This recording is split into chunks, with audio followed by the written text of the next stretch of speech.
Hello, this is Ryan Lohner, and this is my video response to week 3 of the Gaming and Libraries course. And my response this week is on narrative games. Now, I've been a fan of these kinds of games for a while. We still have a copy in my house of Dragon Strike, which is kind of the game that was specifically designed as a lead-in to Dungeons and Dragons. And we still, me and my brother and some other family members, when they visit, still play it occasionally. We have a lot of fun with it. But what I really wanted to talk about was some articles that I found that explore the kind of ways that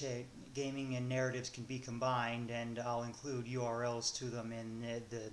YouTube description to the side. One of them is an article called Story and Narrative Paradigms in Role-Playing Games by John Kim, and it features an examination of just what kinds of traditional narrative terms can be used in role-playing games, and how much they can just take over what the players are doing until you no longer really have a game, you have a story, and where is that dividing line between what is still a game and what is just someone telling you a story. Another one is called A Clash Between Game and Narrative by Jesper Jewell. This is a bit of an outdated one from 1998, but it still contains some concepts that are relevant today. And it concludes that games and narratives are really two separate things. But it's working from this perspective, like back in 1998, of when games really didn't have much of a story for the most part, and I get the sense that he couldn't really imagine the kinds of narrative games that we have now, even any video game that's for a new system that comes out, we will have at least some kind of story to it.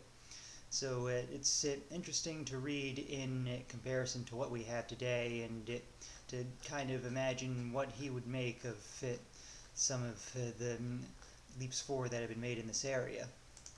And another thing I wanted to talk about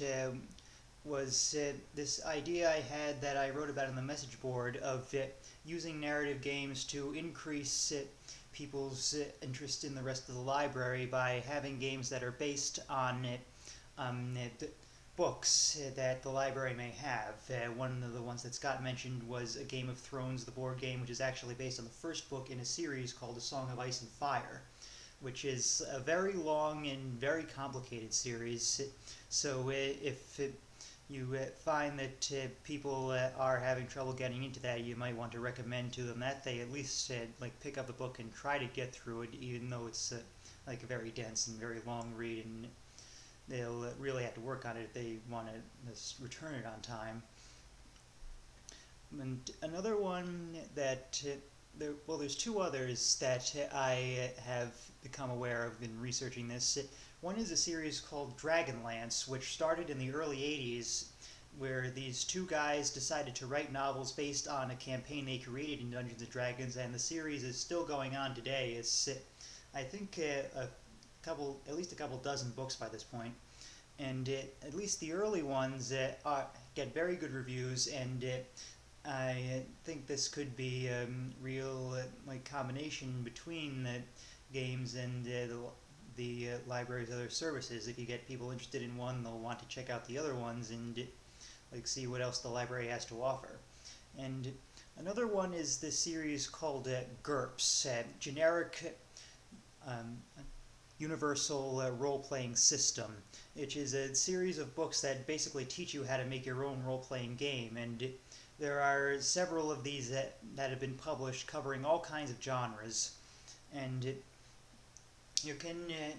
really just encourage the people to gather around, rent these books out, and use them to create their own games, invite some friends over to play it at the library, see if they can get their own little communities going, and really share things among themselves to help each other with their own stories, and get more of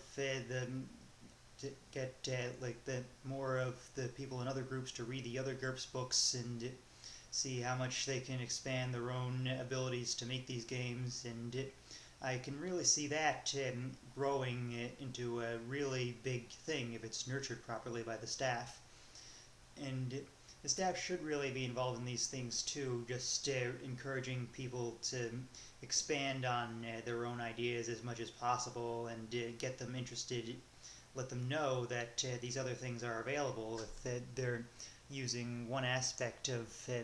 these narrative games or just reading the books, and maybe you can get them interested in the games from the books. So I look forward to seeing just how much can be done with this, and I have an idea to actually work with my local library on this. So once I get my degree and maybe start getting a job there, or maybe even during my internship, which is coming up. So I'll be sure to just keep on top of that, see how much I can take it, and I'll see you all next week.